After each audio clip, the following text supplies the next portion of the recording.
Buenos días, esta mañana muy contento de estar con ustedes.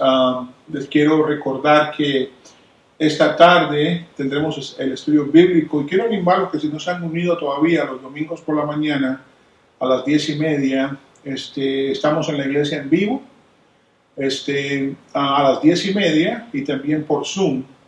Estamos en el libro de Romanos. Vamos ya por el capítulo 8, así que le animo que se ponga al día y se reúna con nosotros. Esta noche, hoy, estaremos a las 7, porque yo estaré en Miami. Estamos instalando a un pastor de nuestra denominación y estaremos allí este domingo por la mañana.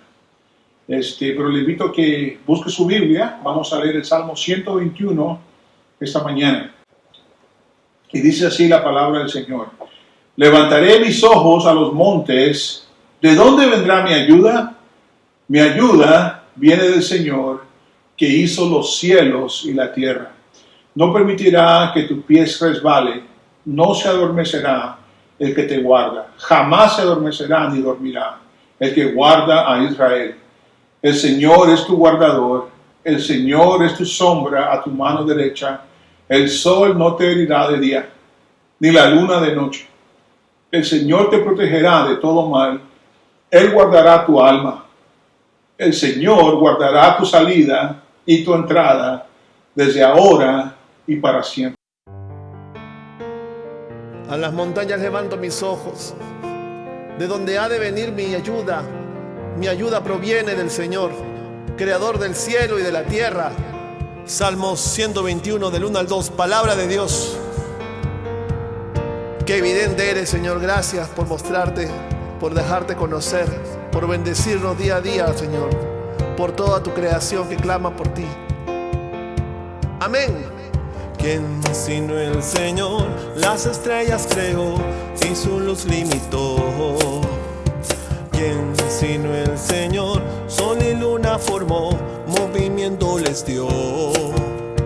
¿Quién sino el Señor? Hace la lluvia venir, truenos rugir. Tus obras grandes son, Dios poderoso. Tú gobiernas la creación, con tu palabra, Señor, te exaltaremos. Dios poderoso, de ti canta la creación, llenas todo tú, Señor, te exaltaremos por siempre y siempre, oh Dios.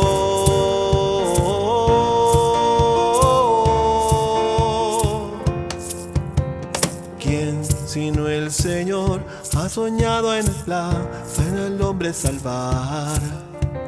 ¿Quién sino el Señor limpiará al pecador con su sangre y amor?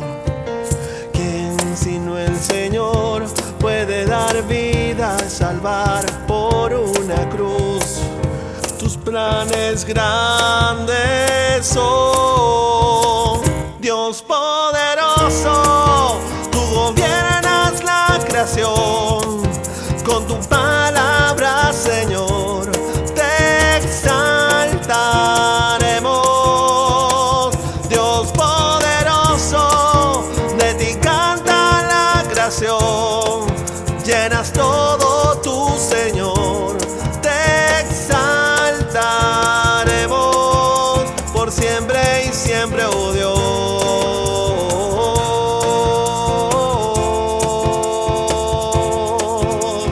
Todas las cosas vienen de ti, por ti, oh gran yo soy. Todo es tuyo y para ti, oh Señor, oh gran yo soy.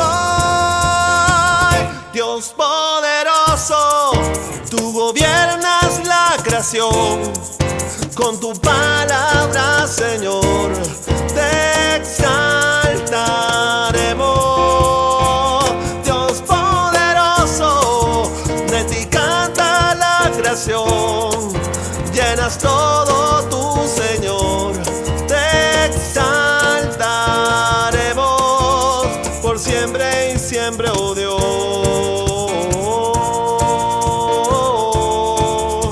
Por siempre y siempre, oh Dios.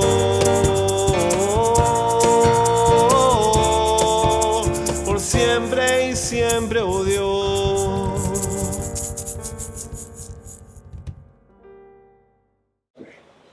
Mucha gente se pregunta, ¿y a mí quién me ayuda? ¿Y a mí quién me da la mano? Esa mañana quiero que se recuerde, y me recuerde yo también, que nuestra ayuda viene del Señor, no un Dios inventado. Mire lo que dice aquel que hizo los cielos y la tierra. Yo me acuerdo en mi vida cristiana, yo deseaba estar en la iglesia, pero tenía que trabajar los domingos. Y me acuerdo que mi oración tan simple fue, Señor, tú abriste el mar por la mitad y tu pueblo pasó en tierra seca. Yo creo que tú puedes darme los domingos libres para que yo pueda estar adorándote. Una oración muy simple de un niño, y definitivamente pude tomar los domingos libres. El Señor hizo esa provisión. Así que cuando tengamos duda, recordemos, miremos al cielo, miremos a la creación, porque nuestro Dios es un Dios vivo, no es un Dios que hemos inventado. También nos dice que su sombra, dice, el sol no nos herirá de día. Tengo que nomás recordarme una vez que, creo que fue una de iba a decir una de mis esposas, una de mis hijos, perdón. Uno de mis hijos no se puso crema para el sol y se le peló la piel. Así que eso lo puedo entender, que imagínense ustedes un pueblo como estos allá, con ese sol ardiente en el desierto, y dice Dios que Él nos protege hasta de eso. Pero por la noche, no me acuerdo nunca que la luz de la luna me haya dañado, pero creo que esto puede hablar también que en la noche, cuando uno está en la noche callado, es cuando todos los problemas los recordamos. Quizás estemos ocupados todos todo el día, pero cuando uno está callado, cuando uno está con su alma callada, le vienen todos los recordatorios de los problemas, de los miedos, de las dudas. En ese momento es donde tenemos que recordar de dónde viene mi ayuda, del Señor. Jesucristo dijo esto, dijo que cada día tiene sus problemas. Y en la noche nosotros empezamos a pensar los problemas de mañana. Así que tenemos que recordar que mi ayuda viene del Señor. Él se preocupa por mí y Él me cuida. Más bien, Él no duerme, dice. Jamás se adormecerá ni dormirá. Él es el que guarda a Israel. Le recuerdo otra vez, Israel es su iglesia que fue comprada con la sangre de Cristo. Oremos. Padre Celestial, Señor, te damos gracias que tú nos recuerdas que tú nos compraste con un precio de sangre. Gracias, Señor, que la ayuda viene de ti, Señor. La ayuda viene de que creó los cielos y la tierra. Del Dios que no duerme, del Dios que siempre está cuidando a su iglesia. Te damos gracias, Señor, que aún en el ser más íntimo de nosotros, tú nos recuerdas que tú peleas por nosotros. Te pedimos esta mañana, Señor, que tú nos recuerdes que tú eres nuestro guerrero, que tú peleas por nosotros, Señor, y que tú nos guardas y que tú nos cuidas. Anímanos esta mañana, Señor. Anímanos, recuérdanos que no estamos solos, que no somos huérfanos, que no nos has olvidado. Ayúdanos, Señor, a recordar que tú nos llamas y nos recuerdas que somos tus hijos, que somos tu iglesia, que tú has comprado con precio de sangre. Te invitamos esta mañana a que nos ministres, Señor, y que nos cambies. No queremos ser iguales. Queremos que tú nos bendices con tu palabra esta mañana, con tu Espíritu Santo. Amén. Quiero invitar al hermano Jonathan que nos guíe esta mañana en la primera alabanza. Gracias, Jonathan. Esta mañana continuamos con el servicio y vamos a leer nuestra confesión. Esta mañana vamos a leer el credo niceno. Esto fue el resultado de una reunión de los líderes de la iglesia cristiana, y entonces escribieron esta confesión No fue un invento como algunas personas dicen, para inventar que Jesús es Dios, pero más bien fue una confesión que se cree desde el principio, desde la enseñanza apostólica, de que Jesucristo es Dios. Así que vamos a leerla juntos esta mañana. Dice la confesión: creo en un solo Dios, Padre Todopoderoso, Creador del cielo y de la tierra, de todo lo visible y lo invisible. Creo en un solo Señor, Jesucristo, Hijo único de Dios, nacido del Padre antes de todos los siglos, Dios de Dios, luz de luz, Dios verdadero de Dios verdadero, engendrado, no creado, de la misma naturaleza del Padre, por quien todo fue hecho, que por nosotros los hombres y por nuestra salvación bajó del cielo, y por obra del Espíritu Santo se encarnó de María la Virgen, y se hizo hombre, y por nuestra causa fue crucificado en tiempos de Poncio Pilato, padeció y fue sepultado, y resucitó al tercer día según las Escrituras, y subió al cielo y está sentado a la diestra del Padre, y de nuevo vendrá con gloria para juzgar a los vivos y muertos, y su reino no tendrá fin. Creo en el Espíritu Santo, Señor y dador de vida, que procede del Padre y del Hijo. Con el Padre y el Hijo recibe una misma adoración y gloria, y que habló por los profetas. Creo en la Iglesia, que es una santa, católica y apostólica. Confieso que hay un solo bautismo para el perdón de los pecados. Espero la resurrección de los muertos y la vida del mundo futuro. Amén. Miren ustedes cómo declaramos que creemos en una iglesia santa, santa no porque sea perfecta, pero porque Cristo ha dado su vida por ella. Y Dios nos ve perfectos en Cristo Jesús. Católica porque es universal, no importa su grupo étnico que usted venga, no importa el lenguaje que usted habla, si usted confiesa este credo que acabamos de leer, usted es parte de esa iglesia universal o católica. Y apostólica, ¿por qué? Porque estamos basados en la palabra de Dios, y los apóstoles que fueron entrenados por Jesucristo han enseñado la palabra misma de Jesucristo a nosotros. Así que tenemos una buena fundación que está en Cristo Jesús. Esta mañana yo quiero invitar al hermano Eric Arce. Arza fue mi entrenador de fútbol en high school. Eric Arce es un estudiante que está con nosotros los lunes por la noche en la clase de cita. Es un estudiante muy aplicado a sus clases y en verdad me anima mucho porque Dios está avanzando su reino, tanto aquí, como mencioné, esta mañana estaré en Miami con otro grupo de pastores que vamos a instalar a un pastor en Miami. Él es de descendencia cubana y está ministrando allí en Miami, donde Dios tiene mucho pueblo. Y Eric está en Colombia y también se está preparando para poder también ser usado, y ya está siendo usado por Dios en su ministerio donde sirve, y esta mañana Él nos trae la palabra. Y Él va a hablar un poquito de Él, así que, hermano Eric, bienvenido. Muy bien, hermano, no sé si a todos aquellos que son papás han tenido esos niños que son bien necios. A mis papás no les pasó eso. Yo era muy juicioso. Muy bien. Y cuando usted tiene estos niños que son bastante inquietos, normalmente todo el tiempo tiene que estarlos atajando. Tienes que estar diciendo: hey, quédate quieto, no hagas esto porque si haces esto, si te subes ahí te vas a caer.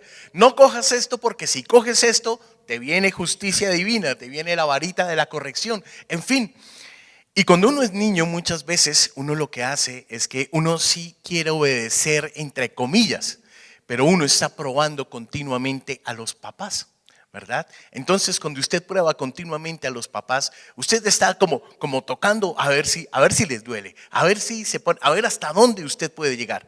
Y llega un momento en que a los papás, como a todos los seres humanos, se les salta el bloque y ¡prum!, lo ajustician ahí de la mejor manera. ¿Para qué? ¿Para dañarlo? No, lo ajustician para que aprenda. Muy bien. Imagínense que así como los papás ajustician a los niños, los corrigen, los exhortan, los disciplinan muchas veces, pues el Señor, cuanto más, tiene que hacer lo mismo por nosotros. La palabra que les he traído en el día de hoy nos habla de esto precisamente. Lo vamos a hablar a la luz del libro de Nahum. Vamos a estar moviéndonos entre los capítulos 1, 2 y 3 y algunas otras citas complementarias. Muy bien.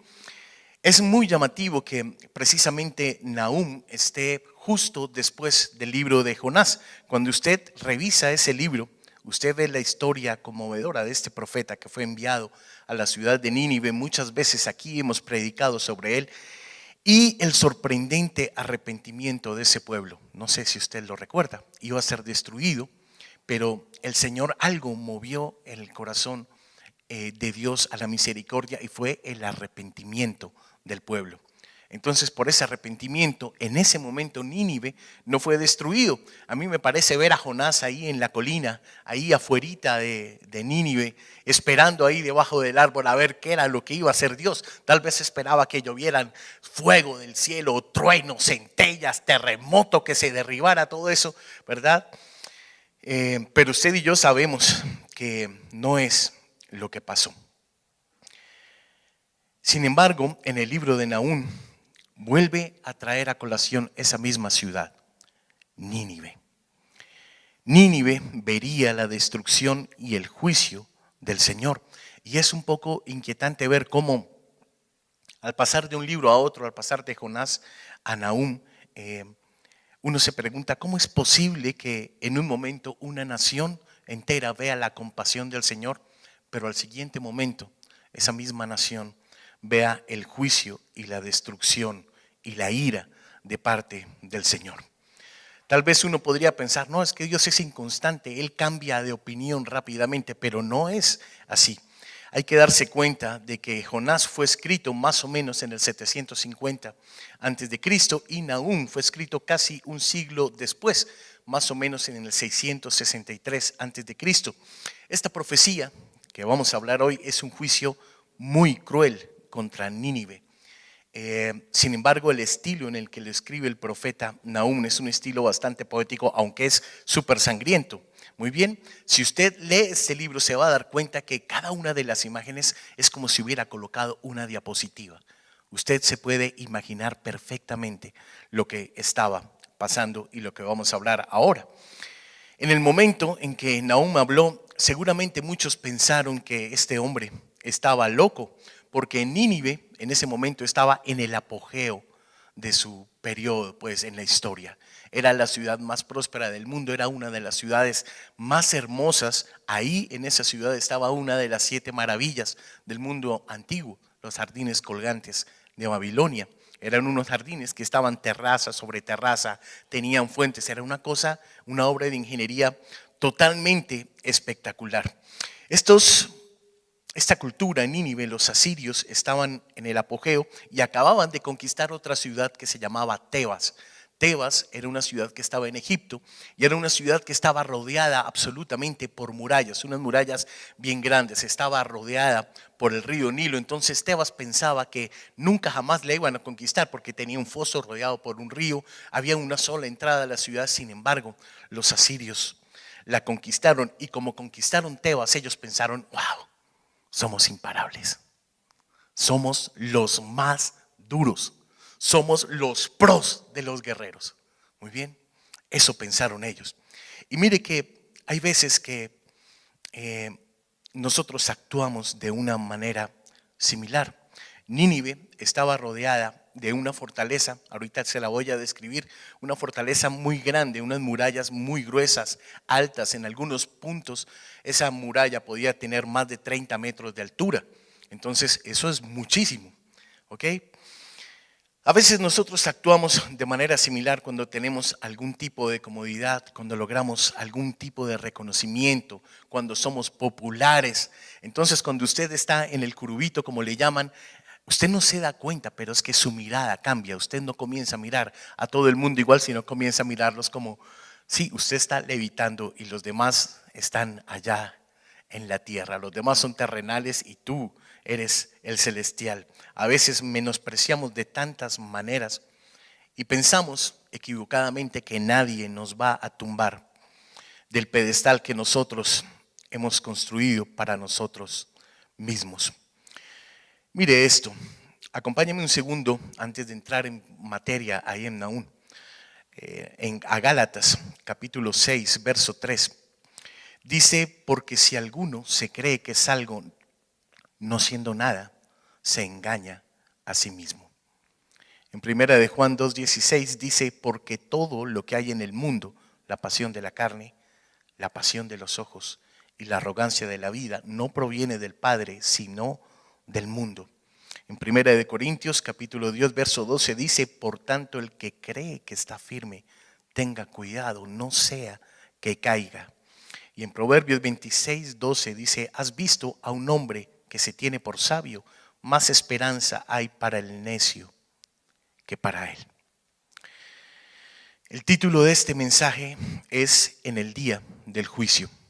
Acompáñeme a Nahum capítulo 1, los versos 1 al 3. Lo voy a leer en primera instancia de la versión Reina Valera. Profecía sobre Nínive, dice ahí en el verso 1. Libro de la visión de Nahum de Elcos. Jehová es Dios celoso y vengador. Jehová es vengador y lleno de indignación. Se venga de sus adversarios y guarda enojo para sus enemigos. Jehová es tardo para la ira y grande en poder, y no tendrá por inocente al culpable. Jehová marcha en la tempestad y el torbellino, y las nubes son el polvo de sus pies. Wow. Por estudios arqueológicos nosotros sabemos que esta ciudad estaba ubicada junto al río Tigris. Era una ciudad amurallada de aproximadamente 1800 acres. Eso es más o menos 730 hectáreas, para que tenga una idea. Estaba rodeada por muros de ladrillos alrededor de 13 kilómetros de diámetro, para que se haga ahí en su pensamiento, se la vaya dibujando. Los estudiosos dicen que toda la estructura de la ciudad podría tener 50 kilómetros de largo y 20 kilómetros de ancho. Era muy grande para ser una ciudad de la antigüedad. Muy bien, ahora esa ciudad estaría ubicada en la parte norte de Irak, en Mosul, una ciudad en la actualidad. De acuerdo al historiador griego Heródoto de Halicarnaso, los muros de esa fortaleza eran tan anchos que apostaban carreras, los carros de guerra, apostaban carreras sobre los muros. Muy bien, era una cosa bien grande. Entonces la ciudad estaba rodeada por ese foso del Tigris y era la capital del imperio asirio. En el 721 antes de Cristo, los asirios habían conquistado y deportado a las tribus del norte de Israel. Esta profecía, la de Nahum, muchas veces preocupa a mucha gente por la dureza de sus palabras, y creo que es por eso que al comienzo de esta profecía Nahum afirma algunas verdades sobre Dios que usted y yo debemos tener en cuenta.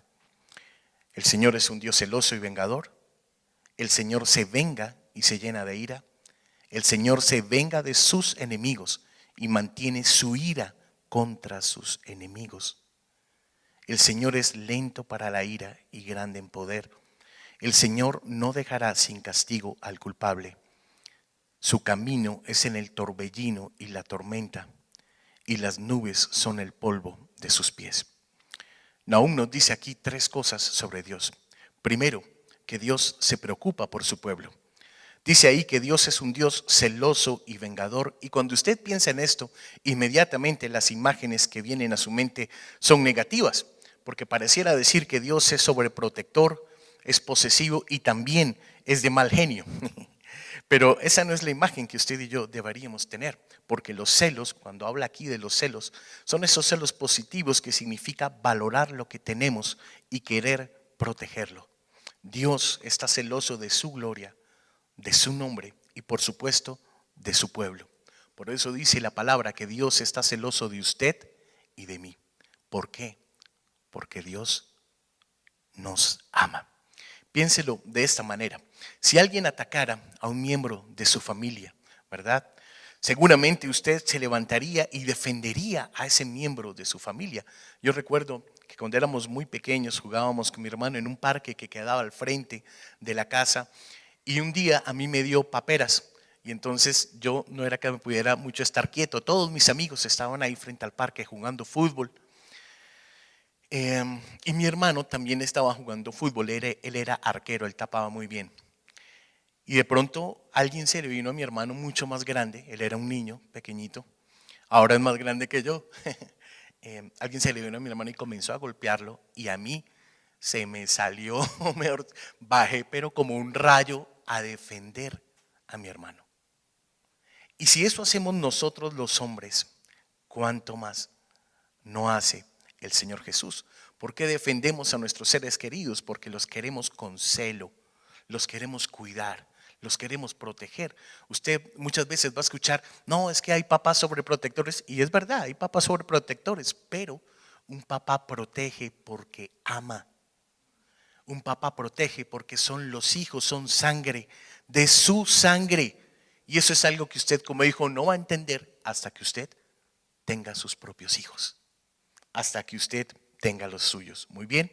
Entonces, cuando Nahum habla de que Dios es celoso y vengador, nos está diciendo que Dios se preocupa apasionadamente por su pueblo y lo defenderá plenamente. ¿Cuántos de nosotros hemos visto en este tiempo cómo los avances de la oscuridad en contra de la iglesia han querido tomarse este país a nivel espiritual? Pero Dios es celoso y vengador. Y Dios se preocupa apasionadamente por su pueblo y créame, Dios nos defiende. En segundo lugar, se nos dice que Dios juzgará a los que se le opongan. Esto realmente se deriva de la idea de la que yo le acabo de decir, la idea que defiende a su pueblo apasionadamente y defiende apasionadamente lo que es bueno y lo que es verdadero. Muchísima gente encuentra muy desagradable la idea de la venganza de Dios y creen que el amor de Dios hace imposible la venganza. El punto, hermanos, es que la misericordia y el juicio no son contradictorios, son complementarios. Se lo voy a repetir. La misericordia y el juicio no son contradictorios, son complementarios. El amor de Dios por la verdad, el amor del Señor por la bondad y su pueblo requiere que las amenazas que nos rodean sean eliminadas. En tercer lugar, se nos dice que Dios nunca actúa de manera apresurada. Cuando hablamos de personas celosas, llenas de ira o llenas de venganza, lo primero que viene a nuestra mente son estos hombres y mujeres que obran y actúan impulsivamente, esos que están atacando, que están como fuera de control. Pero ese no es el caso de Dios. Él es lento para la ira. Dios siempre da a sus hijos y a las personas el tiempo para arrepentirse. Usted y yo vimos esto demostrado en el libro de Jonás.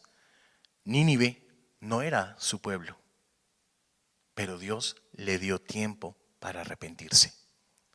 ¿Cuántas naciones alrededor de la tierra en este momento viven por fuera de la voluntad de Dios, por fuera de la ley de Dios? Y Dios aún no los destruye. ¿Por qué? Porque está dando el tiempo para que esos hombres y mujeres se puedan arrepentir.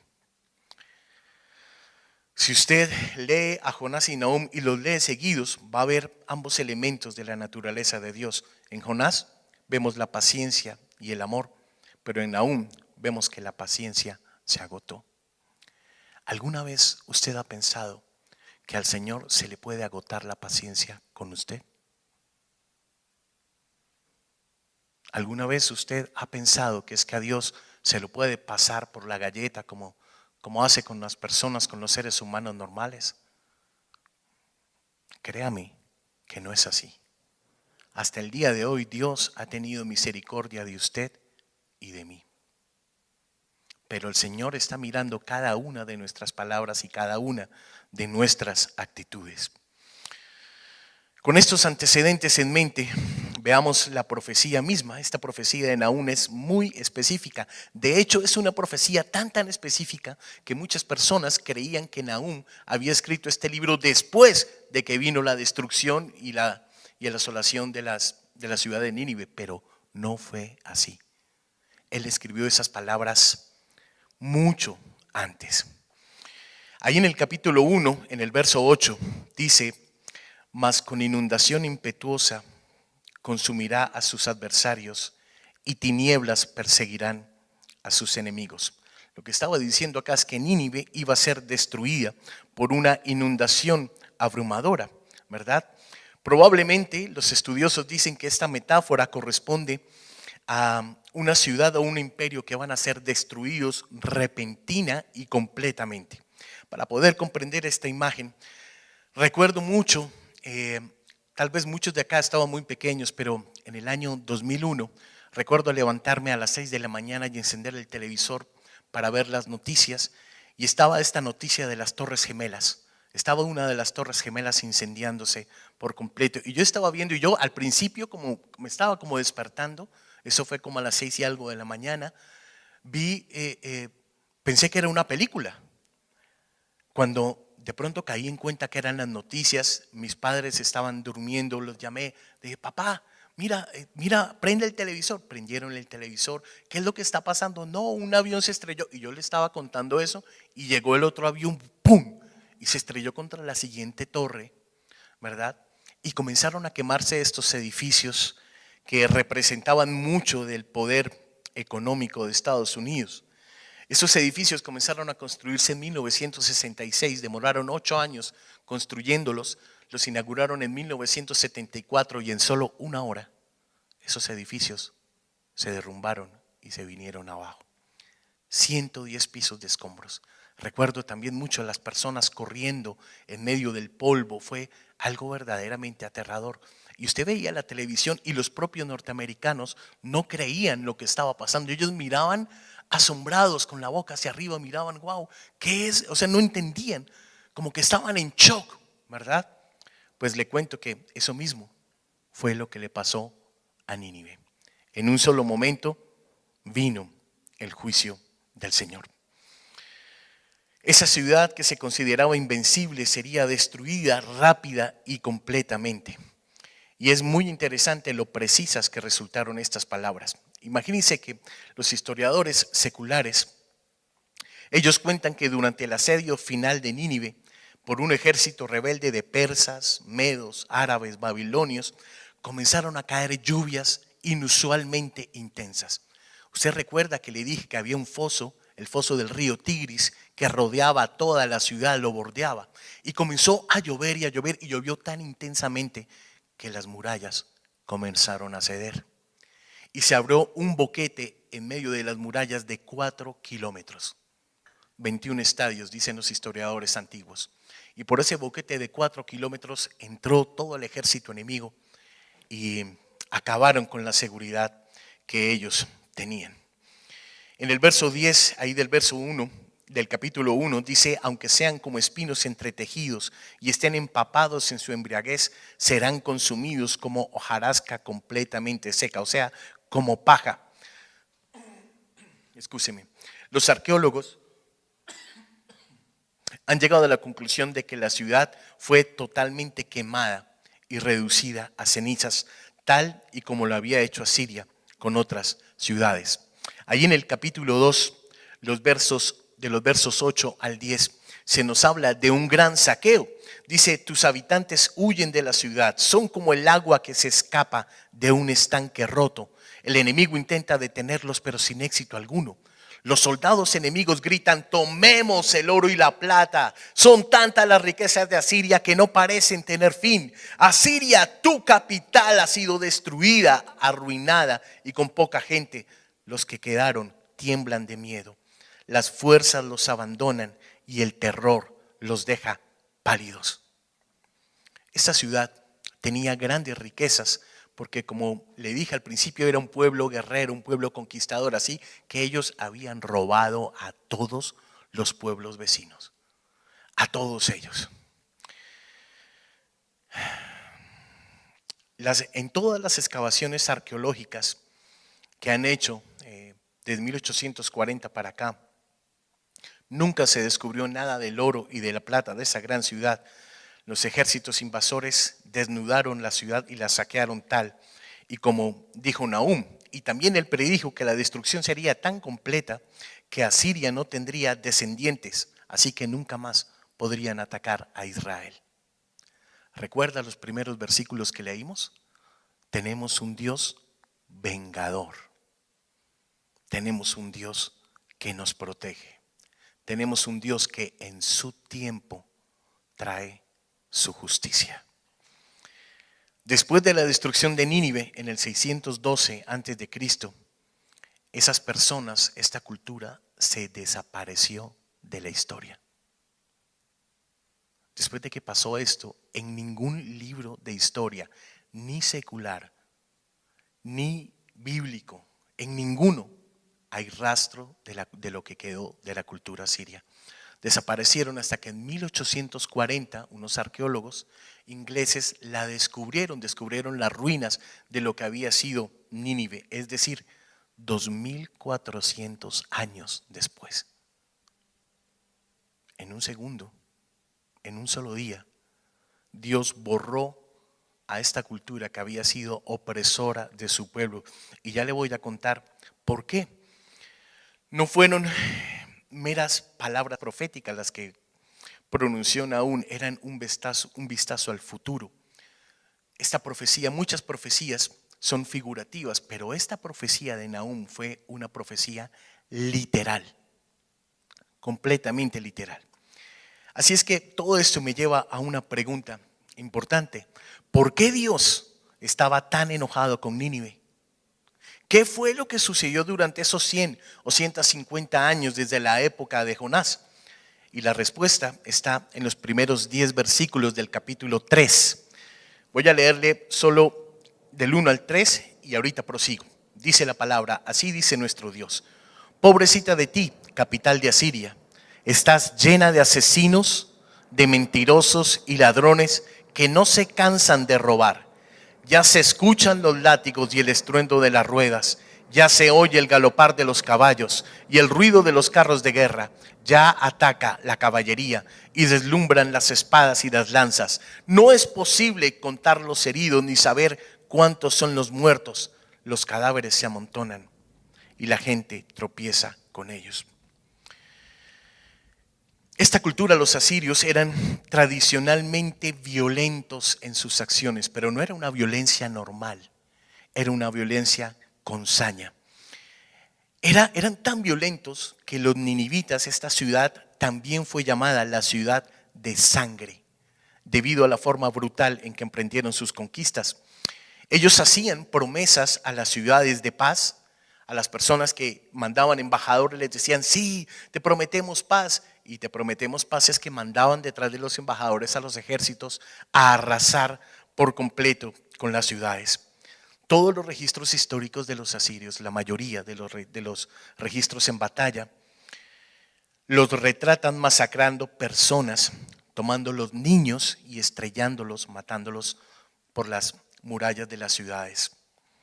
Cuando tomaban cautivos, los ataban y los sujetaban con ganchos en los labios o en otras partes del cuerpo, y así los arrastraban, llevándolos camino a sus ciudades.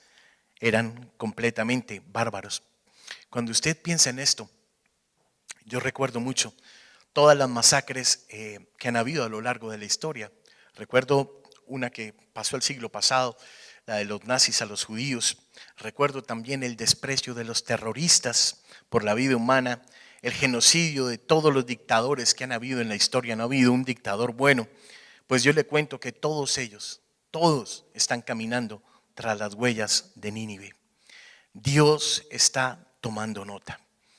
Y algo que me preocupa aún más es que cuando la compasión abandona a una nación, lo que sigue es el juicio del Señor. Si usted mira con detenimiento la historia de nuestro país, se va a dar cuenta cómo usted escucha noticias, y aunque escuche las noticias más violentas, aunque escuche que mataron a estos muchachos, ahí en el Valle del Cauca, mataron otros en Nariño, y todos como si nada pasara. Ya se nos hace completamente normal. Perdimos la capacidad de sentir dolor por sus familias. Perdimos la capacidad de conmovernos por el dolor de los otros. Así es que créame que lo que viene ahora es juicio para esta nación. En segundo lugar, los ninivitas eran idólatras. Allí en el verso 4 se nos dice que estas personas eran moralmente corruptos. Ellos se inclinaban ante aquello que se sentían bien, exaltaban la carne, les encantaba divertirse, disfrutar. La diosa de esta nación era la diosa Ishtar, que era la diosa de la pasión sexual, la fertilidad y la guerra. Pero también estos ninivitas participaron en varios tipos de hechicería. La hechicería aprovecha el poder de los espíritus malignos.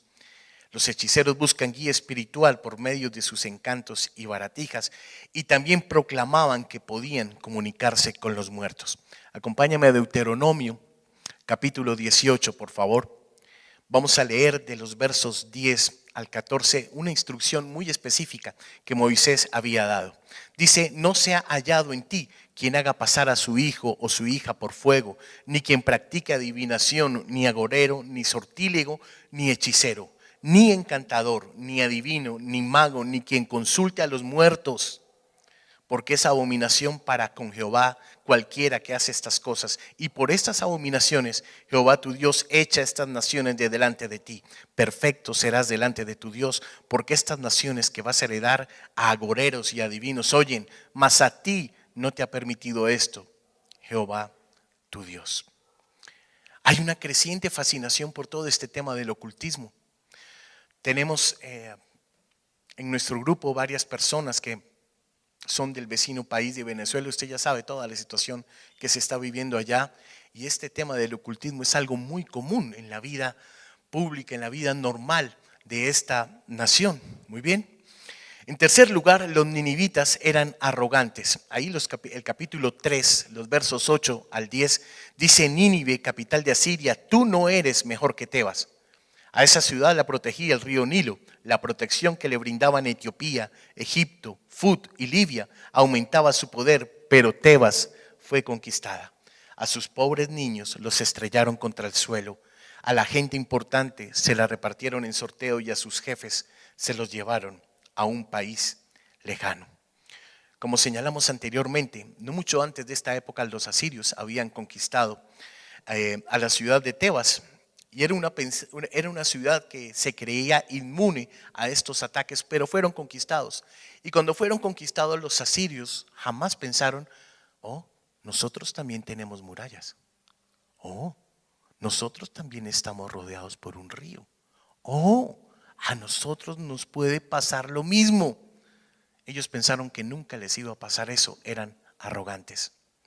Y ¿sabe algo? Esa arrogancia está presente en la vida de todos nosotros. Cuando confiamos en nuestra falsa seguridad y pensamos que el juicio del Señor no va a venir sobre nosotros, que eso solo le pasa a los demás, pero nunca le va a pasar a usted. Hermano, créame que si usted está viviendo como al Señor no le agrada, nosotros lo podemos ver aquí y verlo todo santico, levantando sus manos, en fin, pero el Señor sabe quién es cada uno de nosotros. Y si nosotros no enderezamos nuestro camino, el juicio del Señor va a venir. Ellos pensaron: a nosotros no nos va a pasar. Se creían superiores, se creían invencibles. ¿No les suena esto conocido a cómo nos hemos sentido nosotros muchas veces? ¿Superiores? Ahora bien, creo yo que el libro de Nahum tiene varias lecciones para nosotros. Lo primero es que usted y yo debemos tener en cuenta que el pecado va a ser tratado. Se lo voy a repetir: el pecado va a ser tratado. No lo va a poder esconder por siempre, porque a Dios nada le podemos esconder. Mire que no sé si alguna vez usted ha ido al mar, pero yo recuerdo la primera vez que fui al mar. Yo no lo conocía, y cuando uno va llegando por carretera y ve esa inmensidad de agua azul La primera vez que fui en Santa Marta, lo recuerdo muchísimo. Y ve esa inmensidad azul y uno quiere meterse ya, hermano. Usted es un niño y cuando uno es niño uno quiere meterse ahí, pero lo más rápido que uno pueda. Uno no quiere esperar llegar al hotel, sino es de una cambiarse e ir al mar. Y entonces los papás de uno llegan y le dicen, al mar hay que tenerle respeto. Y uno lo ve tan inofensivo. Uno ve las olas tan ricas, ¿cierto? Usted salta y uy, eso es totalmente relajante, ¿verdad? Saltar ahí en medio de las olas, a mí me encanta, ¿cierto? Pero esas mismas olas, cuando el mar está enfurecido, lo pueden voltear y lo pueden matar. ¿Ha visto usted esas personas que practican surf? ¿Cuántos surfistas han muerto por no tener el respeto que deben tener? Pues sabe que lo mismo, escúcheme, lo mismo ocurre con el Señor. Él es nuestro amado Rey, Él es nuestro proveedor, Él es nuestro sustentador, Él es nuestro amigo. Pero nunca debemos olvidar que Él también es santo y poderoso. Cuando olvidamos eso, realmente lo que estamos haciendo es presumiendo de la misericordia de Dios. ¿Alguna vez ha desaparecido de su vida la paz y el gozo del Señor? Porque cuando eso pasa, muchas veces tú estás viviendo una vida de desobediencia. Tal vez has intentado racionalizar, justificar, disculpar tu comportamiento. Tal vez has tratado de convencerte a ti mismo de que para Dios está normal, de que Dios va a pasar por alto tu pecado. Tal vez te has dicho a ti mismo, no, Dios entiende. Dios conoce mi corazón. Él sabe que yo fallo. Hermano, puras disculpas porque Dios es un Dios santo y aborrece el pecado cualquiera que Él sea. Dios no transige con sus normas. Dios no cambia con los vientos de lo que usted opina o de lo que otros opinan. Lo que está bien, y lo que está mal, está mal. Si usted continúa rebelándose contra Él, usted va a enfrentar su juicio tal y como lo hizo Nínive. A nivel nacional, debemos ver que Dios juzga a las naciones. Esta es una muestra. Dios juzgó a una nación entera y esa nación desapareció por completo de la faz de la tierra. ¿Cuántos imperios se han levantado a lo largo de la historia del hombre? Y todos ellos han desaparecido de la faz de la tierra. Porque tenemos solo un Dios que es poderoso. Tenemos un Dios que no se va a quedar callado por siempre. ¿Alguna vez ha pensado cuánto tiempo Dios va a permanecer en silencio hacia un país que defiende el derecho de las personas a abortar niños por su propia inmoralidad? ¿Cuánto tiempo usted cree que Dios tolerará una nación que censura cualquier conversación de Cristo en la vida pública, en la vida política? ¿Cuánto tiempo permanecerá Dios en silencio ante una clase política que desde ambas orillas ha llevado a nuestro país a la rebeldía, a la corrupción, a la guerra? ¿Cuánto tiempo tolerará Dios la inmoralidad desenfrenada que se transmite en nuestros hogares a través de la televisión y el internet? ¿Cuánto tiempo seguirá Dios siendo paciente mientras la hechicería reemplaza la adoración genuina al único y verdadero Salvador? Yo no sé las respuestas a estas preguntas. Lo que sí sé es que Él no va a permanecer en silencio para siempre. La misericordia, hermanos, de Dios debe ser acogida por cada generación. En el libro de Jonás, el libro anterior, fue perfectamente claro que Dios tuvo misericordia de este pueblo. Entonces yo me imagino a ese momento a los ninivitas en que Dios tuvo misericordia, tal vez anotaron, tal vez hicieron una placa conmemorativa el día que Dios tuvo misericordia de nosotros. Pero 150 años después ya nadie se acordaba de que Dios tuvo misericordia y pensaban que podían hacer lo que se les daba la gana. Y muchos de ustedes, hermanos, que me están escuchando, que acuden a nuestro servicio, todavía piensan que en áreas de su vida pueden hacer lo que se les da la gana. Y están muy, muy, muy equivocados. Al pueblo de Nínive se le había concedido misericordia, pero olvidaron la bondad del Señor para con ellos. Puede que usted haya crecido en un hogar cristiano, puede que usted haya sido criado en la iglesia, pero esto no va a significar nada a menos que usted personalmente tenga una relación salvadora con Jesús. En otras palabras, hermano, usted no va a ir al cielo por la fe de sus papás. Usted necesita tener una relación salvadora con el Señor Jesucristo. Y si usted no la tiene, este es el momento de comenzar. Porque aún tenemos tiempo. ¿Cuánto? No lo sé. Pero aún nosotros tenemos tiempo.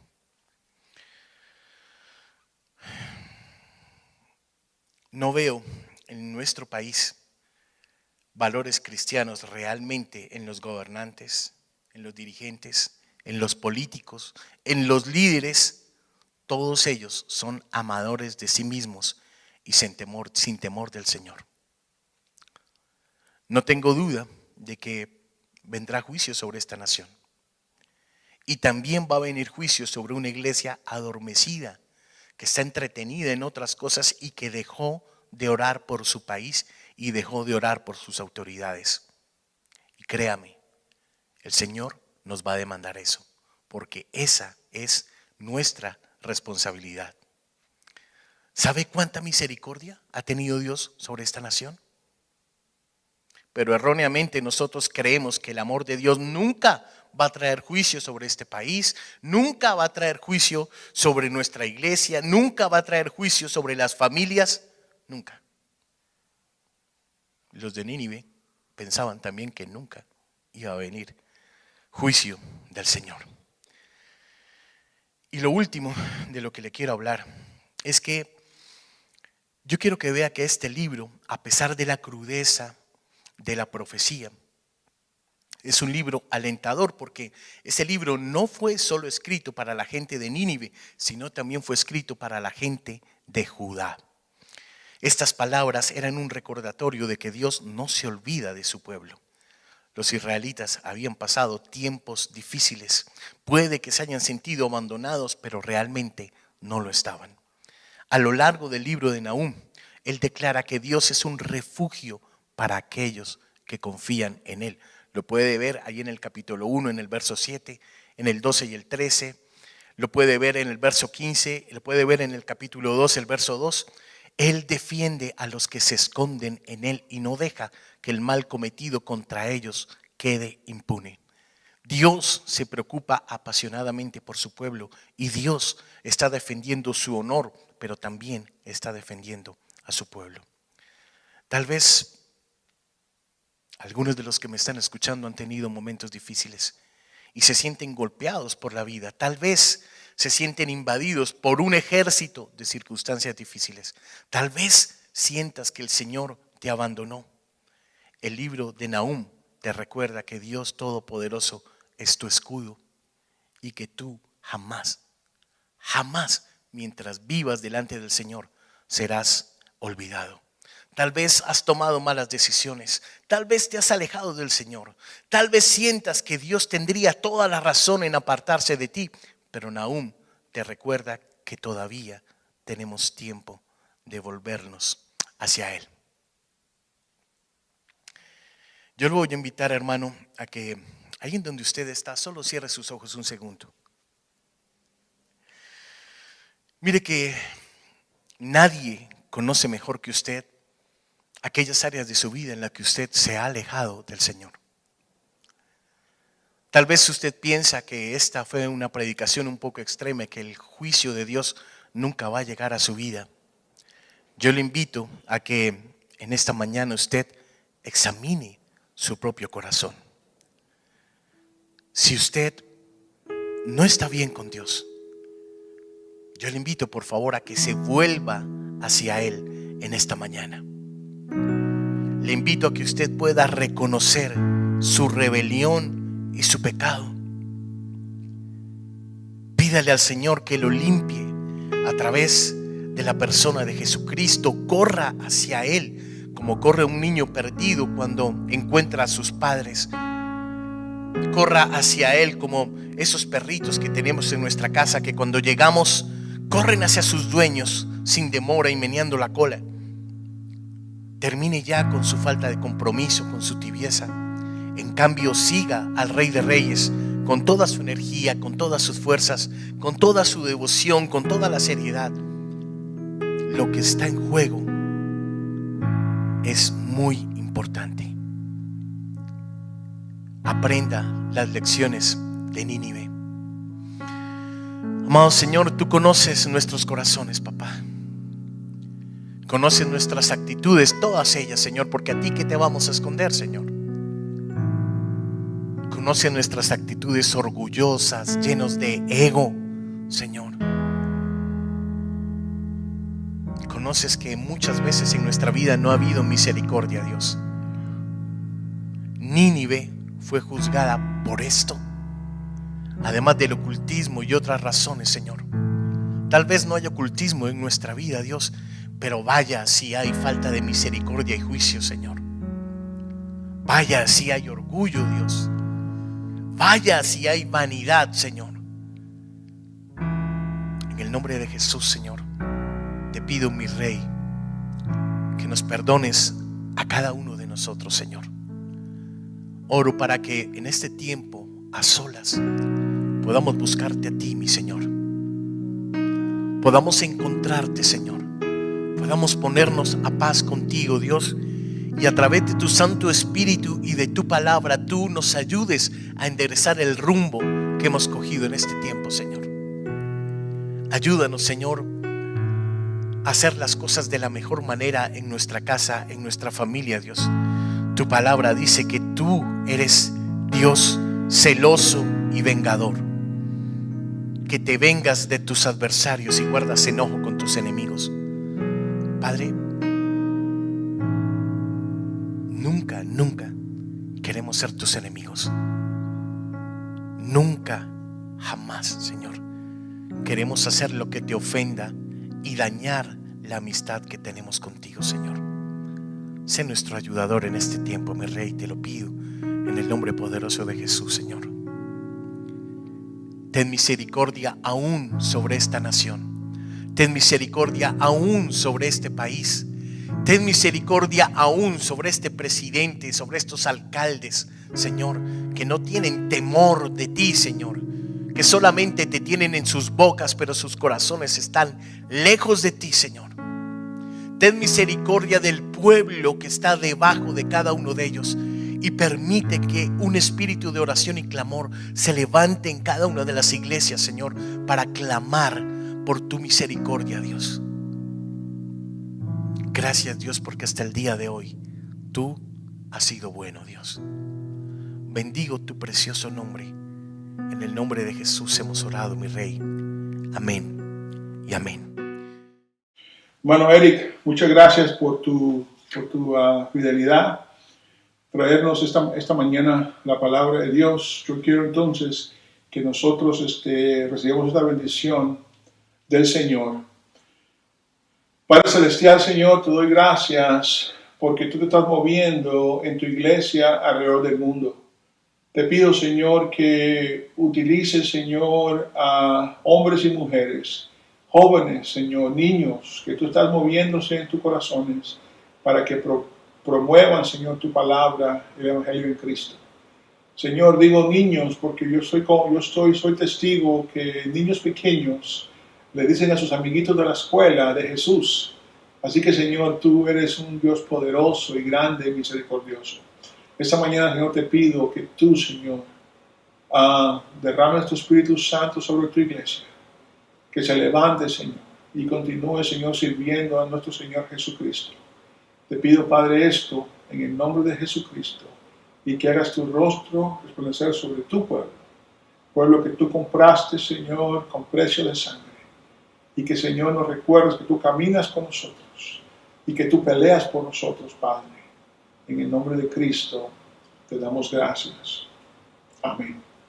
Hermanos y hermanas, hasta que nos veamos de nuevo otra vez por este medio o en persona, que Dios los bendiga. Buenos días.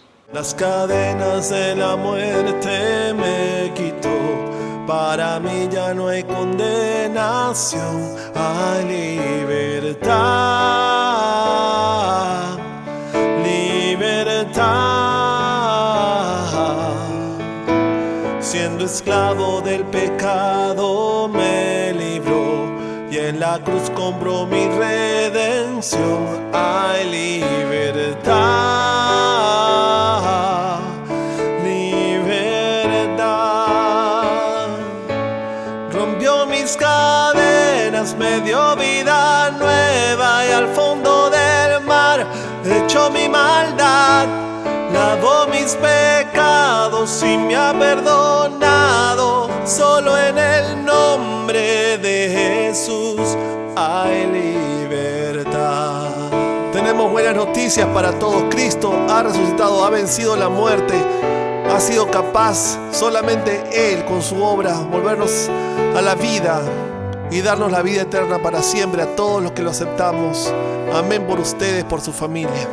Yo proclamo que en la cruz por mí murió y cambió mi duro corazón por libertad, libertad. El poder de su evangelio me salvó y no me avergüenzo del Señor, mi libertad, libertad. Rompió mis cadenas, me dio vida nueva y al fondo del mar echó mi maldad. Lavó mis pecados y me ha perdonado. Solo en el nombre de Jesús rompió mis cadenas, me dio vida nueva y al fondo del mar echó mi maldad. Lavó mis pecados y me ha perdonado. Solo en el nombre de Jesús hay libertad. Aquel Hijo hace libre, es libre, es verdad. Aquel Hijo hace libre, es libre, en verdad. Aquel Hijo hace libre, es libre, en verdad. Aquel Hijo hace libre, es libre, en verdad. Rompió mis cadenas, me dio vida nueva y al fondo del mar echó mi maldad. Lavó mis pecados y me ha perdonado. Solo en el nombre de Jesús hay libertad.